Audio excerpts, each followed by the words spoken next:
Senhoras e senhores, preparem-se. O que vocês estão prestes a ver não é só um debate, é um confronto histórico, simplesmente imperdível. Eu trago para vocês hoje o exato momento em que Caio Coppola faz o comunista Guilherme Boulos passar mal, ao vivo. Isso mesmo. Vocês não vão apenas assistir a uma discussão, vocês vão testemunhar a demolição completa de uma narrativa. Vão ver o Caio Coppola calando a boca do Boulos com fatos, com lógica, com a verdade. Mas antes do nocaute, a gente precisa apresentar os lutadores que sobem nesse ringue. De um lado e do outro, vamos entender quem eles são antes do gongo soar. No corner direito, representando o nosso lado, o patriota Caio Coppola. Pensa nele não como um debatedor, mas como uma arma de precisão, um caçador focado, calmo, com aquela tranquilidade de quem sabe que a lógica e os fatos estão na sua cartucheira. A articulação dele não é para fazer discurso bonito, é para desmontar narrativa ridícula, peça por peça. E ele está ali, pronto para o abate. E do outro lado, no corner esquerdo, o queridinho da mídia, o líder de invasão, Guilherme Boulos, o ícone do PSOL. Ele entra com aquele ar de superioridade, sabe? Aquela certeza de quem está acostumado a falar sem ser contestado. A especialidade dele não é responder pergunta, é desviar do ataque. É usar a famosa contranarrativa para te fazer esquecer o que você perguntou. É a presa astuta, que conhece todas as rotas de fuga do debate. Então, esqueça um debate político comum. O que a gente está prestes a ver é a encarada final. Um campo de batalha ideológico onde duas visões de Brasil que não podem coexistir vão bater de frente. O gongo está prestes a soar. Mas aqui vem a jogada de mestre. O primeiro golpe de Coppola não vai ser um soco direto. Vai ser mais genial que isso. Vai ser uma armadilha retórica. Uma pergunta, uma única pergunta, tão bem construída, que a esquerda simplesmente não tem como responder sem se destruir no processo. E a hora chegou. Começa o primeiro round. O cronômetro dispara. E o Coppola, com a palavra, não perde um segundo. Mas ele não parte para o soco direto, não.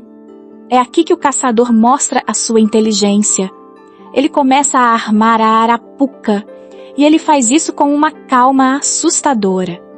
Ele olha para o Boulos e diz: vou fazer uma pergunta mais abstrata para você, na verdade, que sobre um país hipotético, país de faz de conta, tá? País de faz de conta. A isca foi lançada e ele começa a pintar um quadro, um cenário que todo brasileiro que presta atenção já conhece de cor. Ele descreve um país onde um governante está no poder há décadas, mudando a Constituição para se reeleger para sempre. Um país que prende, que tortura e que mata opositores políticos, onde as eleições são uma piada, uma fraude completa para manter a mesma turma no poder. Um país onde a fome e a miséria expulsaram, segundo os dados que ele usou no debate, mais de 4 milhões de pessoas, transformando-as em refugiados. Presta atenção na jogada de mestre. É genial. Coppola não acusa, ele descreve. Ele não cita nomes. Ele cria um país de faz de conta. Ele força o Boulos a julgar a situação em abstrato, a usar a própria régua moral para dar um veredito. Ele faz o Boulos se tornar o juiz de um monstro, para só depois revelar que esse monstro é, na verdade, um aliado ideológico da turma dele. É um cheque-mate retórico sendo montado peça por peça, ao vivo. E depois de descrever todo esse cenário de horror, Coppola vira e dispara a pergunta fatal, o gatilho da armadilha. Ele olha nos olhos do Boulos e pergunta, na lata, esse país hipotético pode ser considerado uma democracia? Pausa. Silêncio. A sinuca de bico está armada. Se Boulos disser não, ele condena a Venezuela de Maduro, um aliado sagrado da esquerda. Se ele disser sim, ele rasga a própria fantasia de democrata e admite que é conivente com uma ditadura sanguinária. E enquanto o Boulos pensava em como escapar, a realidade aqui fora é esmagadora. E os dados que o Coppola usou já eram graves, mas a verdade atual é ainda pior. Segundo a ONU, hoje já são 7,9 milhões de venezuelanos fugindo daquela ditadura. A Human Rights Watch já documentou mais de 850 prisioneiros políticos e tortura sistemática. É desse inferno que estamos falando. A armadilha está montada. A pergunta está no ar. Envenenada. Sem resposta boa para a da esquerda. O laço apertou no pescoço do Boulos. A questão agora é: como ele vai tentar escapar de uma pergunta que não tem saída? A tática que ele usa para se defender? Ah, essa vai te surpreender. E o que ele faz? Olha, é o roteiro clássico do desespero. Você vê a postura dele mudando. A confiança some, o corpo se inclina para trás. Ele foi pego. Ele sabe que foi pego. Aquele olhar de quem procura uma saída de emergência que não existe. Incapaz de responder a pergunta, porque qualquer resposta seria uma condenação, o Boulos apela para o Manual Esquerdista, página 1. A tática mais previsível de todas. E você também. É a confissão de que ele não tem argumento. Presta atenção nisso. Ele não defende a Venezuela, ele ataca o Brasil. Ele não defende a ditadura amiga dele. Ele tenta criar uma falsa equivalência ridícula. Ele basicamente espelha a jogada do Coppola, mas com uma falta de vergonha que é impressionante. Ele cria o próprio país hipotético dele. Um país onde, segundo ele, uma presidente sofreu um golpe. Onde um candidato líder nas pesquisas foi preso sem provas para não poder concorrer. E onde o governo que se elegeu usou disparos ilegais de mensagem. Sim, ele descreveu o Brasil sob a ótica da narrativa patética deles. E aí, com a maior cara de pau, ele vira para o Coppola e devolve a pergunta. Neste país hipotético, Caio, você consideraria esses processos dentro da normalidade democrática? Ele tentou virar a mesa, transformar o interrogatório numa briga de acusações. É a última cartada de quem já perdeu o debate e sabe disso. Boulos tentou a manobra de desvio mais previsível da esquerda. Mas agora você vai testemunhar Coppola recusar a isca, com uma classe absurda, e aplicar o golpe de misericórdia que força a confissão ao vivo. E ele se recusa, com uma autoridade que cala a boca de qualquer militante. Coppola não morde a isca. Ele nem sequer dignifica a tentativa de desvio do Boulos com uma contra-acusação.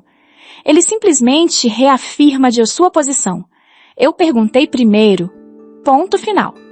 A pressão volta e volta dobrada para cima do Boulos. E o que ele faz? Tenta escapar de novo. A gente vê o desespero no rosto dele. Ele tenta jogar a carta da crise econômica, sabe? Aquela velha história de que a situação na Venezuela é complexa, que tem o embargo americano, aquela ladainha que a gente já conhece de cor, para justificar o injustificável.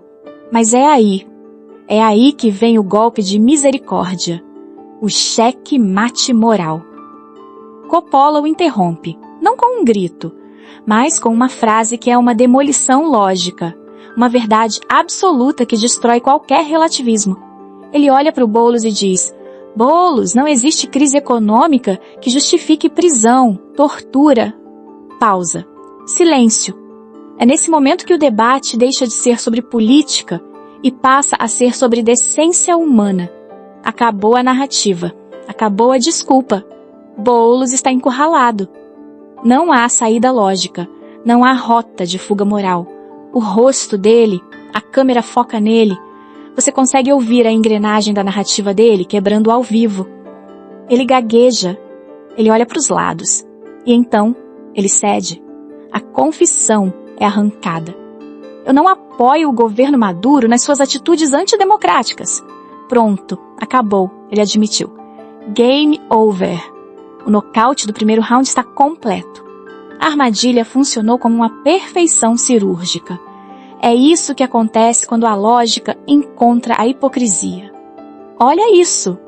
Depois de ser encurralado, ele finalmente admitiu: para você, essa foi a maior prova da hipocrisia da esquerda nesse debate? Comenta aqui embaixo qual foi o momento do nocaute para você. Quero saber. A confissão foi arrancada, a gente viu, mas o Boulos, desesperado, ainda tenta uma última cortina de fumaça para salvar a própria pele. Ele não ia se entregar tão fácil. Só que ele não contava com uma coisa. O Coppola tinha um dado, uma prova factual, irrefutável, que ia demolir essa desculpa final e selar aí a vitória nesse tema de uma vez por todas. A humilhação ainda não tinha acabado. E o que o Boulos faz, encurralado, depois de confessar? Ele joga a cartada de desespero que todo esquerdista tem na manga. A cortina de fumaça. De repente, a culpa pela crise na Venezuela não é mais do ditador sanguinário. Não. A culpa, segundo ele, é da oposição venezuelana e, claro, da interferência americana. É uma piada. E a narrativa pronta, que eles repetem sem pensar. Mas o Coppola não deixa a mentira criar raiz. Ele nem se altera. Com a calma de quem sabe que a verdade está do seu lado, ele desmonta a desculpa com uma lógica que é quase um tapa na cara. Ele basicamente diz: espera um pouco, Boulos. Como é que a oposição pode sequer se organizar se o regime que você passa pano reprime protestos com violência, prende adversários e frauda eleições? A pergunta paira no ar. É simples, é direta e é irrespondível. É por causa da oposição que existem 4 milhões de refugiados fugindo do próprio país? Não faz o menor sentido. E aí, meus amigos, vem o golpe final. O fact-check ao vivo que sela com a vitória nesse tema. O Coppola olha para o Boulos e solta e a prova cabal. A prova que destrói a narrativa. Ele expõe que a própria Smartmatic, a empresa dona das urnas eletrônicas venezuelanas, confessou a fraude. O próprio CEO da empresa, Antônio Mujica, denunciou publicamente a manipulação de pelo menos 1 milhão de votos. O dono das urnas confessou. Fim de jogo. Essa é a ditadura disfarçada de democracia que a esquerda quer normalizar no Brasil, sendo desmascarada ao vivo. A demolição nesse tema foi completa, nocaute moral. Mas a luta não tinha acabado. Prepare-se para o round 2, porque agora o Coppola lança um ataque ainda mais doloroso, um ataque que vai direto no seu bolso, expondo os milhões de dinheiro público que foram parar na campanha do Boulos. A gente se vê lá. E agora, meu amigo, o ataque muda de arena. Depois do nocaute moral no tema da Venezuela, o Coppola parte para o que mais dói em todo brasileiro: o bolso, o seu dinheiro. Ele não perde tempo, ele saca os dados, e a verdade é simplesmente brutal. A campanha do homem do povo, Guilherme Boulos, custou a bagatela de 6,5 milhões de reais. E de onde veio essa fortuna? Você acha que foi de apoiadores engajados? Não. 96%. Eu vou repetir para você entender o tamanho do absurdo. 96% desse valor veio do fundo eleitoral. Ou seja, saiu do seu imposto, saiu do nosso suor. Pensa comigo. Enquanto você, cidadão de bem, espera meses na fila por um exame no SUS, enquanto falta remédio no posto de saúde, a campanha milionária do Boulos estava lá a todo vapor. 6,5 milhões de reais. É dinheiro que daria para comprar dezenas de ambulâncias. É o dinheiro do seu imposto, que saiu do seu trabalho, para eleger quem defende ditador e vive de privilégios. É a demolição da hipocrisia ao vivo. E com esses fatos na mesa, o Coppola lança a estocada final. Ele olha para o Boulos e joga na cara dele o dilema moral que o encurrala. Ele questiona o aumento bilionário desse fundo, desse mesmo fundo que financiou a campanha dele. O ataque é devastador, porque conecta a farra de Brasília diretamente com a dor do cidadão comum.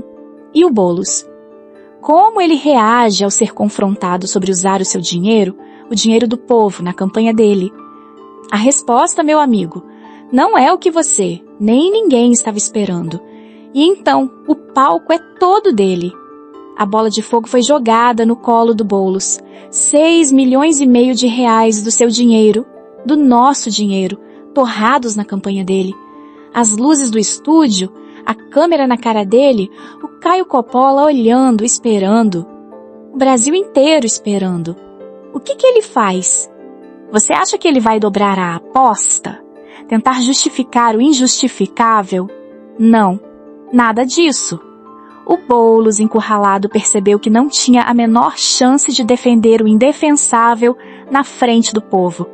Então ele faz a única coisa que um político acuado pode fazer. Ele levanta a bandeira branca. É isso mesmo que você ouviu. Ele se rende, com todas as letras. Ele olha para o Caio e solta essa. Ouve bem. Sobre a ampliação do fundo eleitoral, eu sou contra, Caio. Ele não só concorda, como ainda tenta dar um tapinha nas costas, parabenizando o Coppola pela pergunta. É uma tentativa patética de neutralizar o ataque, de parecer um cara razoável. Mas a gente sabe o que é isso, não sabe? É uma rendição tática. Ele foi forçado a recuar de uma posição que ele não consegue defender. Ele entregou os pontos. Isso não é um empate, meu amigo. Isso é uma vitória por nocaute. Mais uma vitória da lógica e do bom senso contra a hipocrisia dessa gente. Ele se rendeu. Os 2 nocautes foram aplicados. Agora é hora do veredito final. Vamos juntos celebrar a demolição completa das narrativas da esquerda e a vitória da verdade. Sensacional! O resultado é inequívoco, meus amigos. Uma vitória esmagadora de Caio Coppola. A demolição foi completa em 2 atos. Primeiro, o nocaute da Venezuela. A esquerda foi forçada, ao vivo, a admitir o desastre que eles sempre tentaram relativizar. A máscara caiu ali, na nossa frente. E depois, o golpe de misericórdia. Aquele que ninguém esquece. O dinheiro do povo. Encurralado com os 6,5 milhões de reais do fundo eleitoral, a única saída foi a rendição. Ele levantou a bandeira branca, admitiu a derrota sobre o uso do nosso dinheiro. A promessa que fizemos no início foi cumprida. A demolição ao vivo foi entregue. Isso, meus amigos, é justiça. É a validação de tudo o que a gente sente e fala todo santo dia. Essa é a vitória da lógica contra a hipocrisia. Se você também se cansou de ver o cidadão comum sendo passado para trás, espalhe este vídeo. Mostre para todos como a lógica e a verdade destroem as narrativas da esquerda. Curta, se inscreva e vamos juntos continuar essa luta.